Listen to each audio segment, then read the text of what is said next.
Good morning. Welcome to the Heritage Foundation and our Douglas and Sarah Allison Auditorium. We, of course, welcome those who join us on our heritage.org website on all of these occasions. For our guests here in-house, we would ask that courtesy to see that our mobile devices have been silenced or turned off. And, of course, we will post today's program on the Heritage homepage following the presentations for everyone's future reference as well. Leading our main discussion will be Dr. Niall Gardner. Dr. Gardner is director of our Margaret Thatcher Center for Freedom. He is a former aide to Lady Thatcher. He has worked at the heart of Washington policy for over a decade now and is a leading expert on the U.S.-UK special relationship. He also is a regular contributor to the London Daily Telegraph and appears frequently on various media outlets here and around the world. Initially opening our program, however, today will be Aaron Payne. Aaron is a student at the Daniel Morgan Graduate School in National Security, as well as a graduate of the Heritage Foundation's Marshall's Fellows Program. Please join me in welcoming Aaron. Aaron?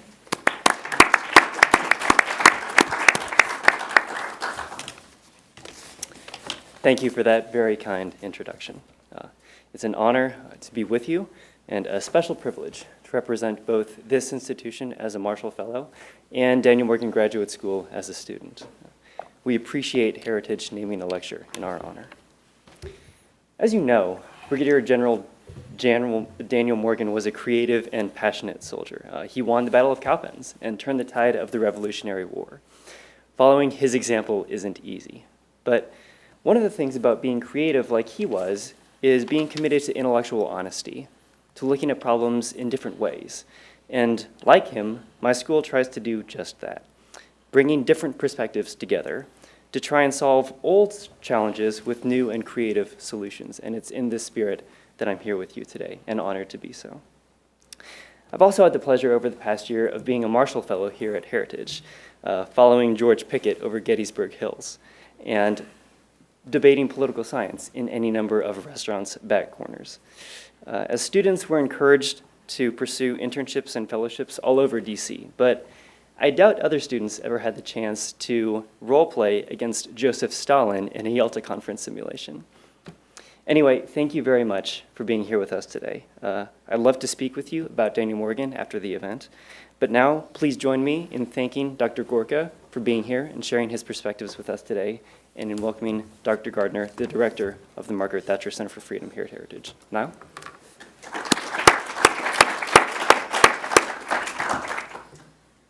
Thank you very much for those introductory remarks, and welcome to everybody here to the Heritage Foundation. And I'm delighted to introduce this morning Dr. Sebastian Gorka, who will deliver the first Daniel Morgan lecture at the Heritage Foundation on the topic Defeating Terrorism in the Age of Trump.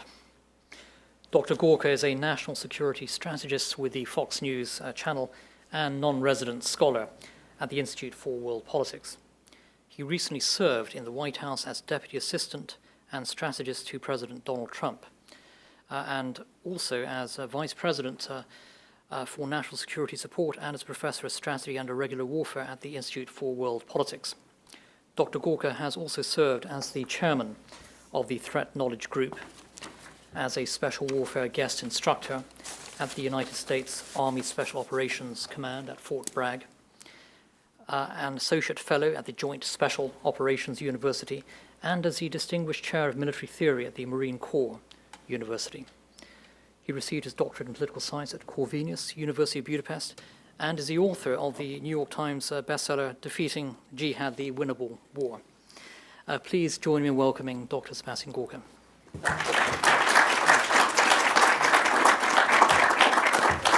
Thank you so much, Neil. Thank you to Heritage. It's wonderful to be here today to talk about the difference between the Obama-era counterterrorism policies of the United States and what changed on January the 20th. I'd like to thank John as well, Jim Carafano, who was key to this speech happening today, and especially Ed Fulner for making the whole series of speeches I'm doing for Heritage possible, and most importantly of all, for giving me my official Heritage tie. I do like my salmon tie. Sorry, is it salmon or is it, what is it? What's the right color? Raspberry. Sorry, raspberry. I'm going to talk for about 25, 30 minutes and then we'll have a Q&A session from the podium. And I'll just be very brief in my comments and try to set the stage for what has changed, because the change has been absolutely monumental when it comes to counterterrorism policy out of the United States, and also the effect that that policy has had on the ground. Let's just go back 2 years. Let's go back to the Obama administration and look at the reality of the terrorist threat globally and to the United States.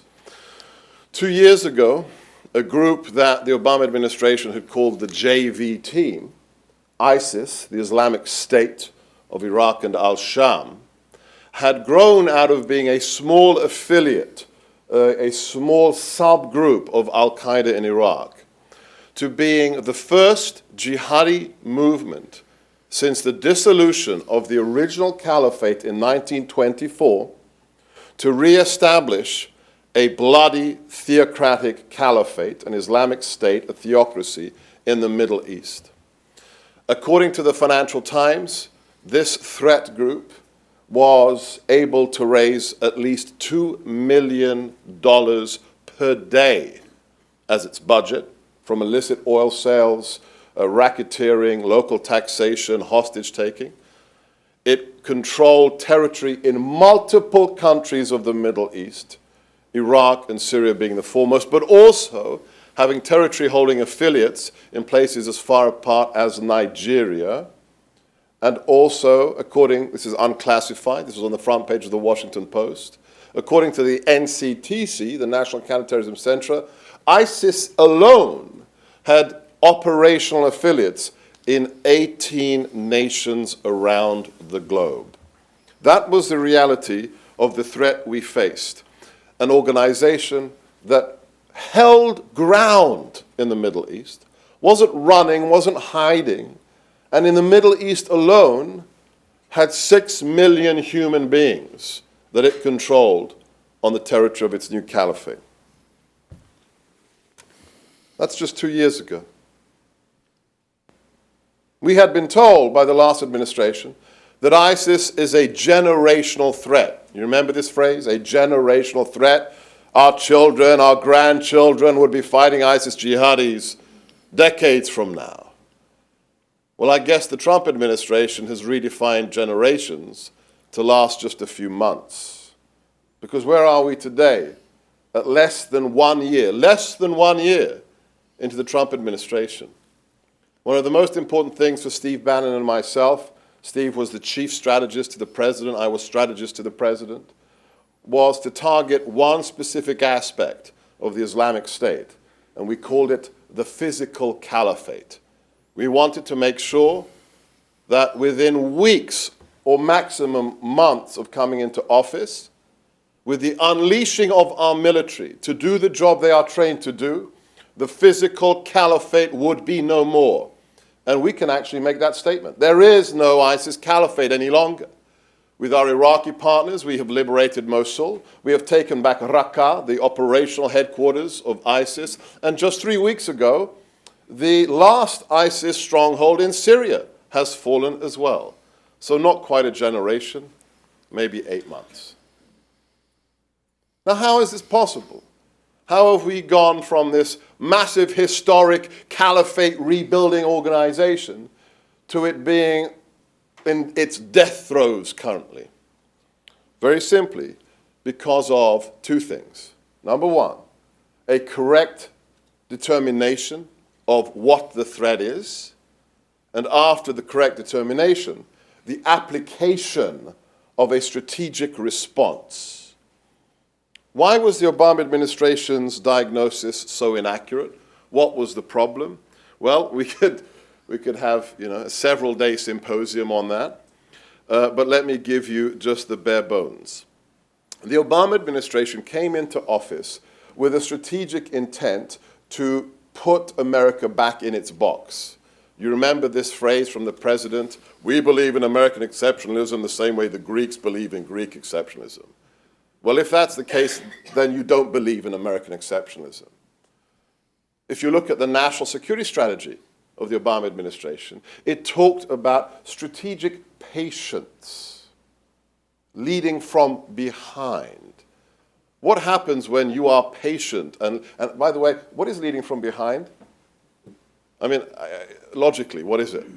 It's an oxymoron, right? You cannot lead from behind. You can follow from behind, but you cannot lead.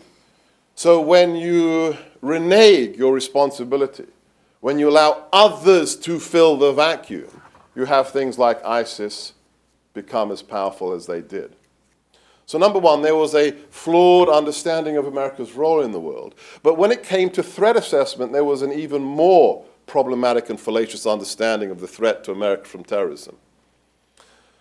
The last administration denigrated the role of religion. Not only that, because they didn't take it seriously personally in many cases. They could not understand how religion could be a driver for violence. Instead of looking at the religious ideology of groups like Al-Qaeda and ISIS, the last administration was driven by very, very flawed concepts from social science, specifically social movement theory. You can, if you're not familiar with it, you can Google it, social movement theory. Social movement theory would have you believe that all violence of an organized nature is the result of physical and economic issues. That people only become revolutionaries or terrorists because they lost their job.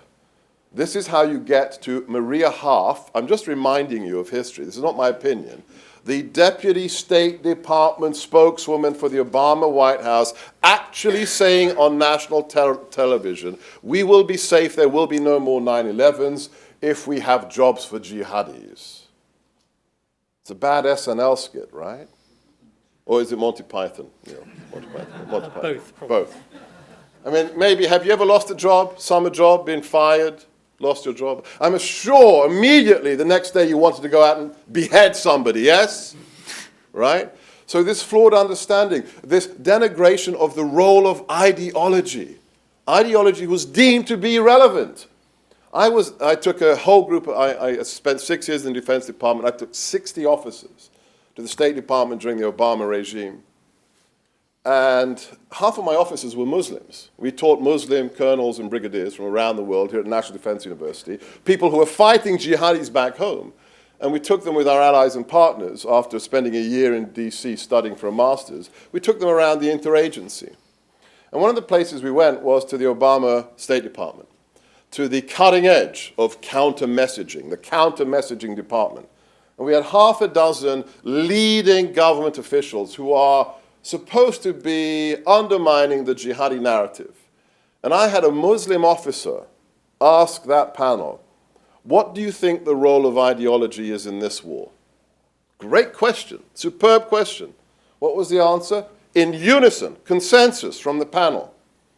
Ideology has no role to play in this war. Stunning. I asked them to repeat the answer just so everybody in the room could believe what they were hearing. Ideology has no role to play. It's all about, I'll use the catchy phrases from the last administration, root causes and upstream factors. That's John Brennan, upstream factors. It's a very Marxist interpretation of a threat. Why? Because you boil it all down to what? Physical things. It cannot be spiritual. It must be physical. And that tells you a lot about how the last administration saw the world. But it was a flawed diagnosis, and as such, if you misdiagnose a patient, then what are you going to give them in terms of treatment? The wrong treatment. If your patient comes in and they've got third stage, sickle cell anemia or cancer, and you say, well, you've got the flu, go home and hydrate and take some aspirin. What's going to happen to your patient? They'll die. And that's the problem, misdiagnosis. But that all changed when a certain real estate developer from Queens decided to run for the highest office in the land. I first met Donald Trump in the summer of 2015. I was invited to come and talk to him prior to a Republican presidential debate and to help him prepare for that debate. And it was the highest honor of my life to come and work for him eventually as deputy assistant.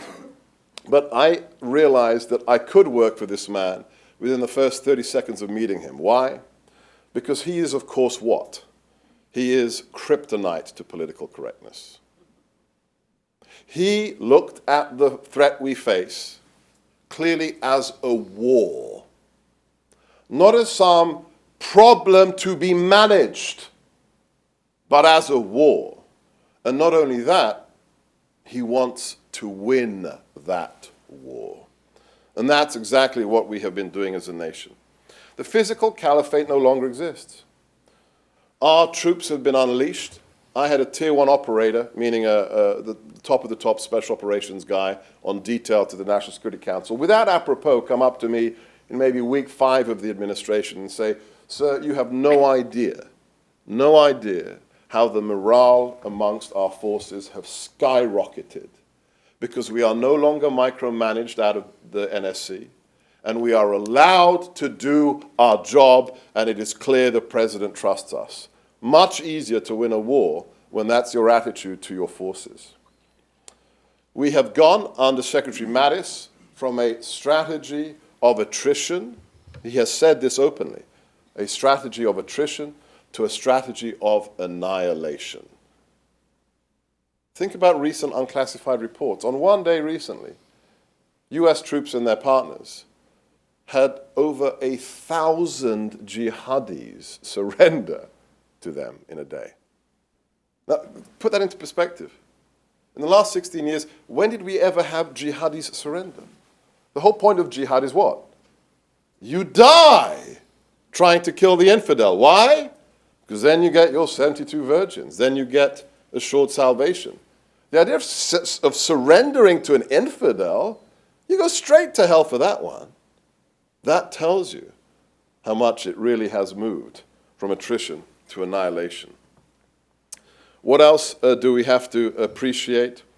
We have to appreciate what the president has done in terms of leadership, not only amongst his own allies and his own government, but amongst our Muslim partners. If you want to understand who the president is and where this nation is going in terms of national security, you don't have to wait till Monday for the release of the National Security Strategy, which I can tell you, because I was in most of the meetings, will be a very sound document. The National Security Strategy is shepherded by the excellent Nadia Shadlow, will be a very different document. It won't be the shopping list of NSSs we've had since the Bush years that throws everything in and has no prioritization. It will be a very rational document that prioritizes and will have the president's voice in it. It won't be a, designed by committee atrocity. It will be a presidential document. And until we get to the NSS, I can strongly recommend do 2 things if you want to understand where we're going as a nation in terms of national security and counterterrorism. Go back and read the president's Warsaw speech and the president's Riyadh speech. Absolutely essential. I know who wrote those speeches. Great members of the White House team. Why are they important? Because they fulfill the first law of war. Sun Tzu was the master. Clausewitz is a bit complicated, but it's important too. Sun Tzu is the master. And everybody, when you go to a fancy cocktail party in Georgetown, can quote Sun Tzu to you, but almost every single time they get it wrong. When someone says, "Oh, Sun Tzu, yes, the guy who said, know your enemy." Wrong.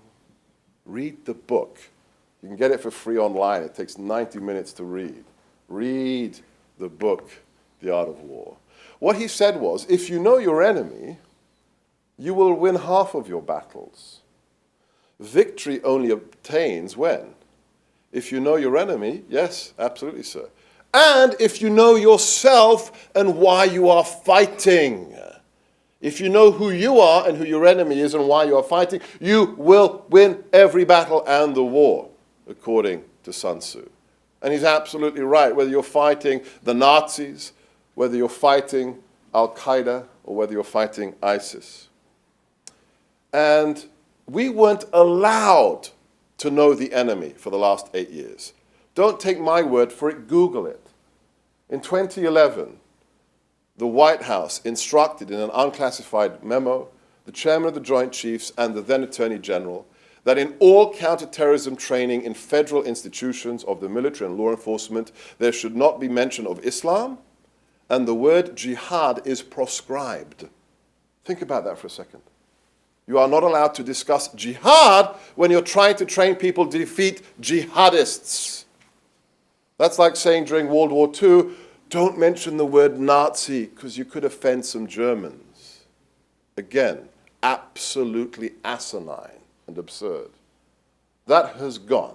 The political correctness, day one, has gone. Why? Look at the Riyadh speech. What did the president do in Riyadh? He could have just gone there and given a very nice protocol speech, usual kind of diplomacy. But no. He went to the Hijaz. He went to the heart of the Muslim world, the area where Islam was founded.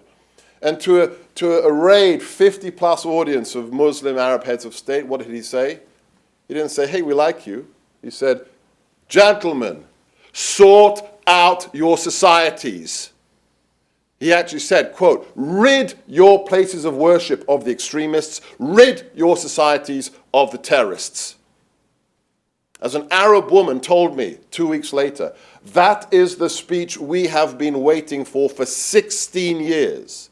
Not 8 years, 16 years. No brushing the issues under the carpet, calling out our Muslim friends to start by cleaning out their own front doors, their own backyards. And what happened 8 days later, 9 days later? They got serious with regards to Qatar. Last month, MBS in Saudi Arabia got even more serious. So these things can be done. Leadership matters. On top of that, you have to know who you are and why you're fighting. And that's the Warsaw speech. The Warsaw speech is probably the most important speech the president has given so far and will go down as a historic speech, close to the Brandenburg Gate speech. Why? Because of what it says about us and the return of America. It is not an accident that we chose the location of that speech to be where it was. It wasn't easy, but we wanted to have the president give that speech at the site of the Warsaw Uprising. And in that speech, what did he say? He said, we are a Judeo-Christian nation. Undeniably, it is who we are, and we will stand shoulder to shoulder with any nation that stands for those values, whether it's Israel or whether it's Poland. We are back, and we are not ashamed of who we are. That's the second part of Sun Tzu. Who you are and why you're fighting. If you don't know why you're fighting, you will never, ever win. More technically, what should we expect in the future? I've constantly talked about this is an ideological war. That's my book, Defeating Jihad, focuses on the fact that killing terrorists is great. I love killing terrorists, it's great. But it's not a metric of victory. Because when you have enemies that have a massive recruiting pool, you can kill a jihadi with a drone strike and 20 guys tomorrow will volunteer to replace him. What have you just created? The last 16 years of what can best be described charitably as exquisite whack-a-mole. Yeah? You win when people no longer want to become jihadists. That's victory. Not measuring body bags. That was a bad metric during Vietnam, and it's not much of a better metric today. Just like during the Cold War, we must defeat the ideology. As St. John Paul, the great Margaret Thatcher, and the great Ronald Reagan delegitimized the ideology of communism, we must do the same with the ideology of global jihadism. I look forward to the NSS talking about the need to focus our efforts with our Muslim allies, especially the Jordanians, Egyptians, the Emiratis, on undermining that ideology, because that will be the ultimate victory. Churchill was right when he said, you do not go to war. You do not go to war unless you define your victory conditions. If you don't define your victory conditions, you'll never know if you've won. What are our victory conditions today? As far as I'm concerned, it's very easy. In my book, Defeating Jihad, I call the threat we face today a new form of hybrid totalitarianism. It is linked, it has a connective tissue to the fascism of the 30s and 40s and the communism of the Cold War.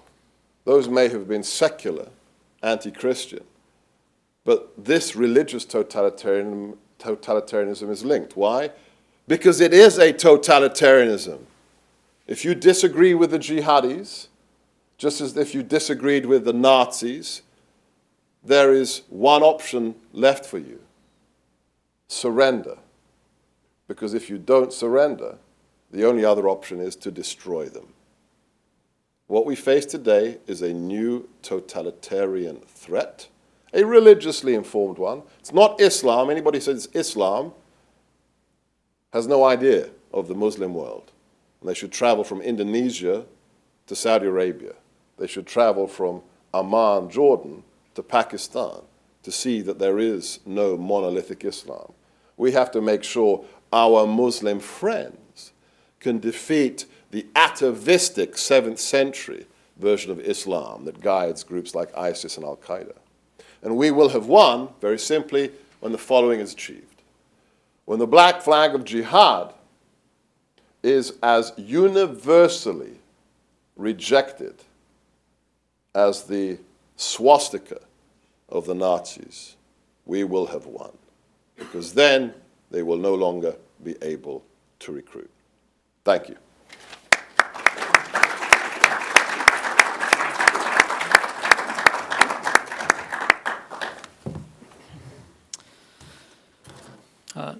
Seb, thank you very much for those tremendous, very, very strong, robust remarks just now. And I'd like to follow up your speech with a series of questions on a wide range of foreign and national security policy issues. You've already referenced, of course, the new national security strategy to be released next week, the first since 2015. In your view, what will be the fundamental difference between the new strategy and the Obama administration's national security strategy? Okay, so first things first, the style of the document will be very different. It was, in part, a product of an interagency process. Nadia Shadlow ran meetings of the interagency in the NSC to get input. But this document will be the president's document. This won't be, a sausage produced by some awful sausage machine. It will be a presidential document that reflects the president's views. And with regards to the president, it should be understood, because it's still not understood. The fake news is still doing its thing, okay? The president is neither an interventionist nor an isolationist. This may be a little bit complicated for the Chris Cuomos of the world to get their heads around, but he is neither an isolationist in the libertarian model who thinks, well, ignore everybody else, we'll be fine. He realizes that's absurd after Pearl Harbor, after 9/11. Nor is he an interventionist. The president thinks it is fundamentally un-American to invade other people's countries and occupy them. Because if 1776 means something, 1776 is about anti-imperialism. This nation was born in a response against imperialism. So it will be a very wise middle path. And secondly, as all national security strategies should do and haven't done for about 25 years, it will prioritize. As my old professor, Graham Allison at Harvard, he has a great video lecture online you can see at the Johns Hopkins Applied Physics Lab. The art of strategy begins with saying some things are more important than other things. Not everything is equal. And in fact, some nations are more important to America than other nations. I know it's not politically correct, but it's just a fact of life, as in some people are more important to you than other people. And as such, this document will prioritize issues and relationships. And you can expect three things to be prioritized: Russia, China, and the ideological nature of the threat we face from terrorism. Thank you very much, Seb. And I'd I'd like to follow up with a question on Iran, which I expect will feature heavily in the new strategy. The president recently decertified the Iran nuclear deal. Congress has been very slow to act in terms of reimposing U.S. Sanctions. It then goes back to the White House for further movement on this. In your view, can this Iran nuclear deal, the JCPOA, be salvaged? Is it in America's interest to keep this deal in place? Is the United States far better off simply walking away from the agreement? As I counsel the president, he knows it. He's on the campaign trail since he came into office. He knows this is a bad deal. My advice to the president was not simply to decertify, I'm very glad he decertified, but is to scrap the whole deal. The whole deal, have you ever heard of a deal where you give everything to the other party before they comply? I mean, have you ever said, dealing with your kids, right? You can have the candy before dinner, before you eat your broccoli. Doesn't work. Doesn't work. So number one, the deal in its essence is flawed. Secondly, we participated, or the nation, the Obama administration, participated in a deal with a country that was deemed by the State Department to be the largest state sponsor of terrorism, at a time when the Secretary of State actually said, yep, some of this money will go to terrorist attacks. 2 years ago, a Metro police officer in D.C. who had jihadi sympathies believed he was sending a $500 MoneyGram to ISIS. He was, in fact, dealing with an FBI informant. That individual, who believed he was helping jihadis, was prosecuted and convicted for material support to terrorism, to the extent of $500. The last administration released more than $150 billion to Iran. But material support to terrorism wasn't an issue. And lastly, the biggest problem of all, the deal doesn't stop nuclear acquisition by Iran. This is the dirty little secret. It doesn't stop it. It mildly inconveniences and delays to a certain extent their acquisition of nuclear capabilities if they stick to it. And as we learned during the Cold War, your former employer knew all too well, dealing with dictators, there's a funny thing about dictatorships. They usually don't abide by the agreements you sign with them. And that's something the president understands. On the subject of Israel, Seb, the president recently declared the United States will recognize Jerusalem as the capital of Israel, sending sort of shock waves, across the world, howls of outrage, especially in Europe and parts of the Middle East. But what do you think is the real significance of this? I mean, what is the overarching message that the president is sending through this decision, and what do you see as the long-term impact of this decision? I think there's probably three correct responses to that question. There's a domestic, there's an international, there's a kind of spiritual or natural law response. The domestic is one that is really quite revolutionary. We have a newly minted politician who actually keeps his promises. I mean, shock horror. Yeah? A man who makes promises on the campaign trail and then actually delivers on those promises. It's a great new, I think, yardstick for politics in America and for the West writ large.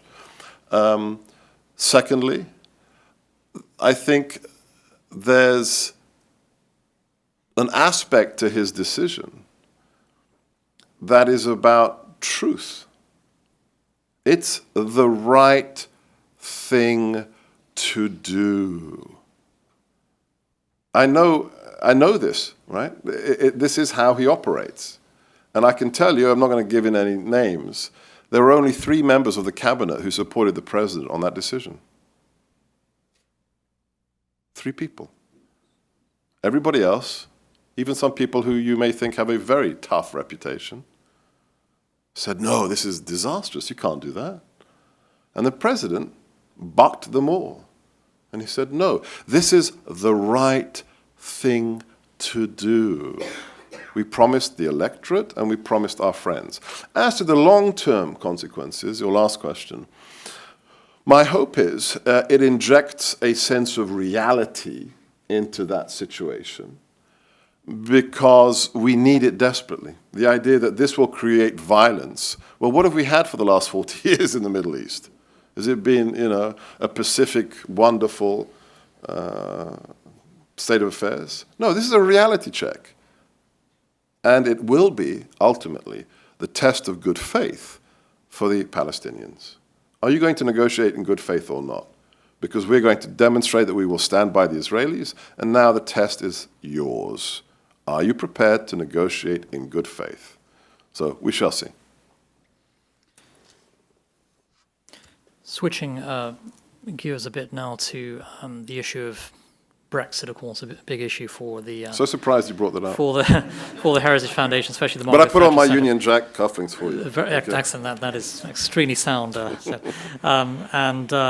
You were born, of course, in the United Kingdom. I was. And spent a lot of time in Britain. What's your view of Brexit, its long-term impact on the US-UK special relationship?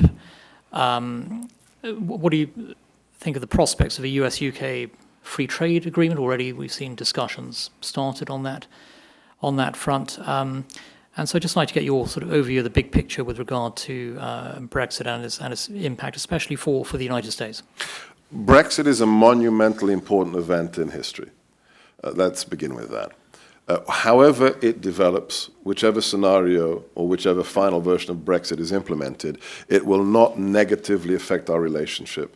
I like to point out to people, we have these things in the West Wing called jumbos. They're these massive photographs of the president and the vice president traveling the world or having meetings.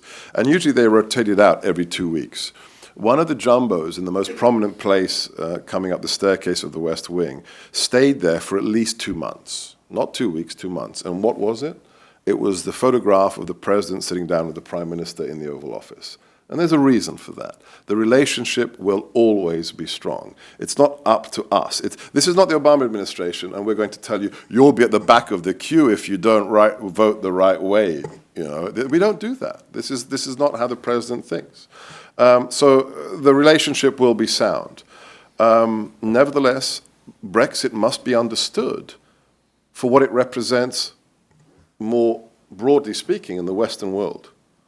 Brexit is kissing cousins to the Trump phenomena. And it's not populism.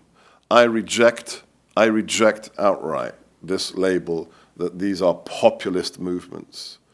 Brexit at heart is about 2 things: common sense and representative and accountable government being demanded by the electorate. That's what it's about. And think about how that compares with the Make America Great Again agenda. I'm now a proud American, and one of the key aspects, key characteristics of my fellow Americans that I adore is their common sense. And one of the reasons that this very pragmatic realtor from New York won the election last year, despite never having held public office before, is because he is a man of common sense. And the American people had had enough of absurd things such as identity politics being rammed down their throat. And they want to have representative and accountable government back in Washington. And they want it in Brussels and they want it in London. And I think Brexit is a very positive thing, and it will be the first of many, many similar events.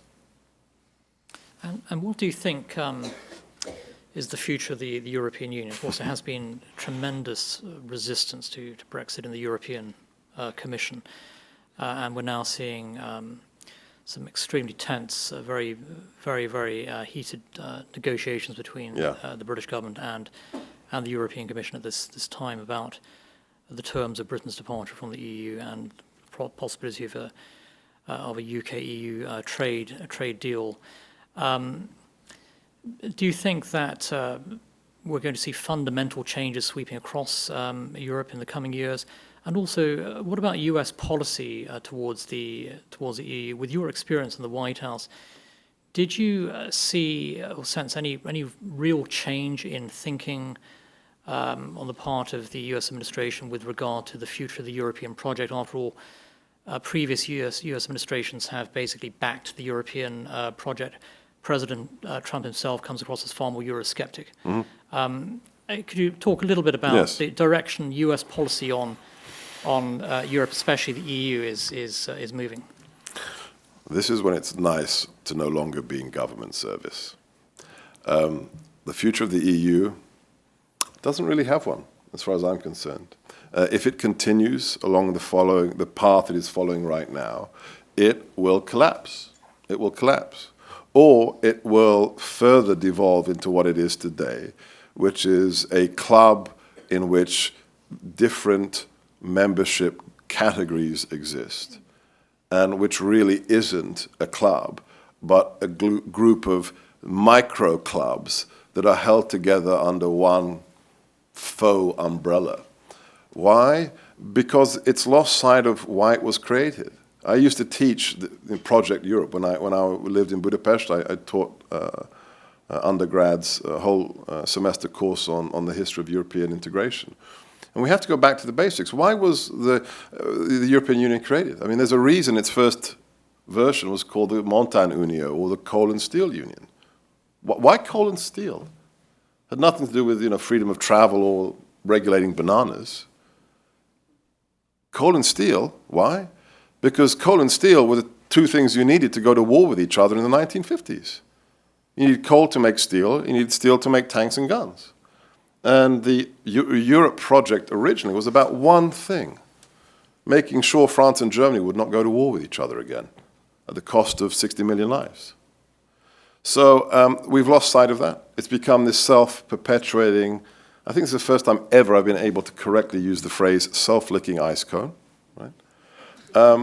And it's deeper integration for the sake of deeper integration, with faceless individuals in Brussels making decisions. I mean, the idea that only bureaucrats can initiate legislation is absurd. The idea that you pool sovereignty to a point at which legislation in Strasbourg actually supersedes your own constitution, who would agree to that in their right mind? So either they wake up and revert to what they should have been all along, which is this focus on national security, or they will continue to devolve and break up into various different clubettes. What the future, I'm sorry, I can't give you great granularity on what the future of American policy with regards to the EU will be, but as long as Donald Trump is president, it will remain healthily skeptical. Well, that's very encouraging to hear. We didn't rehearse any of this, honestly. You mentioned in your remarks the president's very powerful address in Warsaw, which, as you said, was a real game changer and one of the most important presidential speeches in many decades. And he also really directly spoke to the Islamist threat on European soil. And this is a huge issue across the Atlantic, at a time when there's intense debate in Europe over how to deal with that Islamist issue, and in light of Angela Merkel's decision to allow in about 2 million migrants and refugees into Germany from the Middle East and North Africa and a whole range of countries. And what do you see actually as the the long-term impact of Merkel's open door decision? And we've seen a fundamental rejection of that approach in countries such as Poland, for example. And do you think that the refugee crisis in Europe is going to have a major impact on the United States as well, especially in terms of national security? I think when it comes to the latter, it already has, because the president wants to make sure that we don't see here what we have seen happen in Europe. His determination, we're not waffling. After the two recent attacks in New York, what has the president said? There will be no more diversity lottery, and there will be no more chain migration. Very simple. This is a danger to us, and we will not fall victim to what we're seeing in Europe. Compare this to Chancellor Merkel's New Year's Eve speech last year after the Christmas market attack. And I lift just 2 sentences out. And these 2 sentences were next to each other. These aren't taken from different parts of her speech. She actually said in one sentence, the jihadi, or the terrorist threat to Germany, is the primary national security concern. It is threat number 1. In the next sentence, she said, despite that being the case, we will maintain our open door policy to refugees. I mean, that is the textbook. When you go to a psychiatry book and you look up cognitive dissonance, I mean, that is the definition of cognitive dissonance. And we will not allow that to happen here. The idea that, I just came from a week in Australia and New Zealand. Is anybody familiar with the immigration policies of those 2 countries? Probably the toughest immigration policies in the world. If you cannot demonstrate merit-based relevance as to why you should live in Australia, and why there's nobody in Australia who can't do the job that you want to do, you will not become an Australian. But nobody calls them racists or bigots or Islamophobes. And the president takes this question very seriously. This is the most important issue to him. He wants all Americans to prosper, whether you voted for Hillary or not. But much more important than that, he wants all of us to be safe. He takes his role as commander-in-chief very seriously, and the Supreme Court has finally recognized yet again there is one person in our great nation who decides who comes to this country and under what conditions they will be measured. And it's not some judge in Hawaii. It is the President of the United States. So yes, the events in... and look, the facts are out there. This isn't hyperbolic hypotheses. We know that the Brussels attackers, at least one of them, was on a false Syrian passport, and he'd acquired asylee status. He had refugee status. Before I came into government, we wrote a report at my company.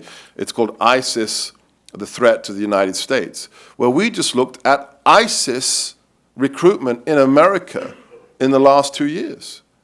And we've seen a 6-fold increase in comparison to Al-Qaeda of recruitment. And we've seen in 2 years more than 130 people linked to ISIS involved in terror plots in the United States. The president will stop that and is already stopping that.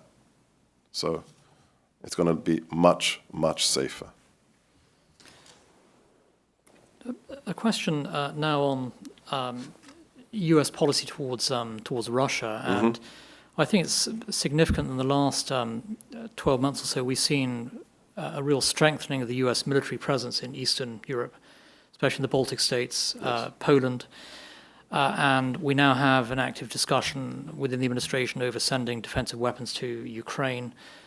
We've seen the United States challenging the Russians in Syria quite aggressively there, something the Obama administration did not actually do. What do you see as the sort of the next steps the administration should take with regard to the Russian menace especially in Europe? Is NATO at the moment, in your view, up to the task, up to the challenge? And we have seen some increase in NATO defense spending this year after tremendous pressure from the United States. These are the same Russians that we were supposed to be colluding with, right? Yes. Isn't it so interesting? Look at every Russian policy we've had in the last 10 months. I mean, practically every single one of them has been bad for Vlad. And these are the people we're supposed to be colluding with.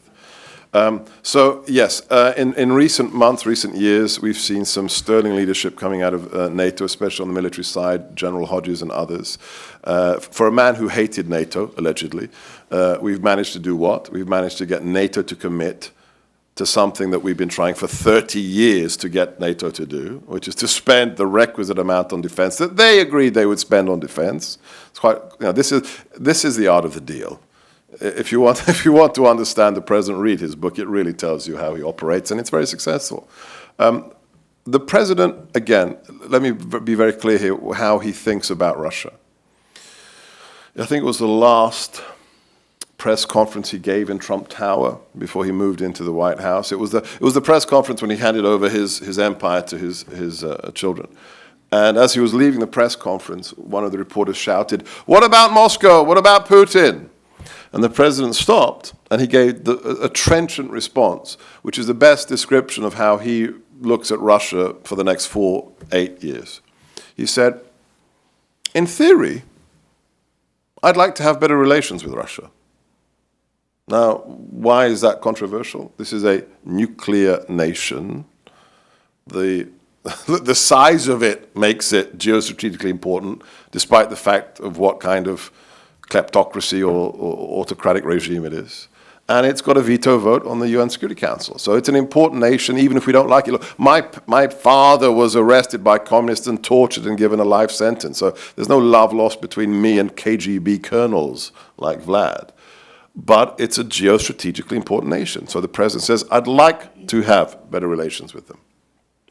However, he added, right now, it doesn't really look very likely.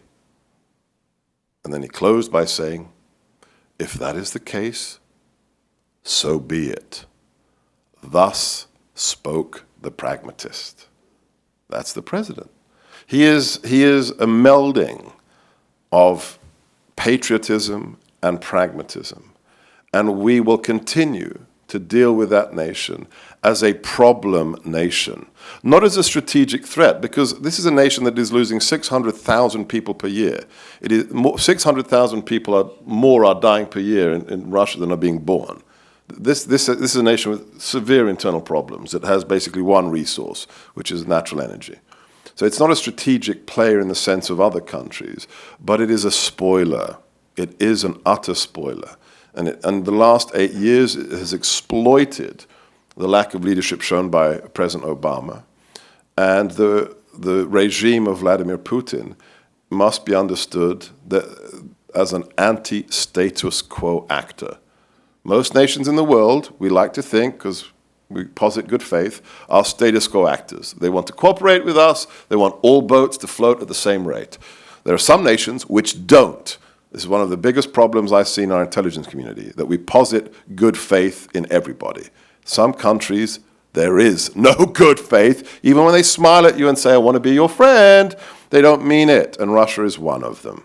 Okay? They are an anti-status quo actor, and the president fully understands that. And he will deal with it in practical terms, but I'll add one thing. And he said this on the campaign trail, and he said this in the White House. I am not looking for new enemies. It's just not smart. I'm not going to kick a hornet's nest because it's cool to kick a hornet's nest. Doesn't mean we like the regime, but we're also pragmatists. And Seb, a last question, sort of big picture question on American leadership at a critically important time on the world stage. In your mind, what is the fundamental difference between the Trump worldview and that of Barack Obama in terms of foreign policy? What are the 2 or 3 sort of defining principles of U.S. foreign policy right now? And are we looking at a new era of far more forceful and robust U.S. leadership today?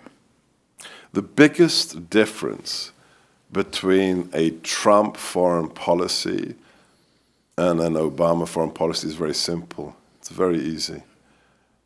President Donald Trump thinks America is a good country.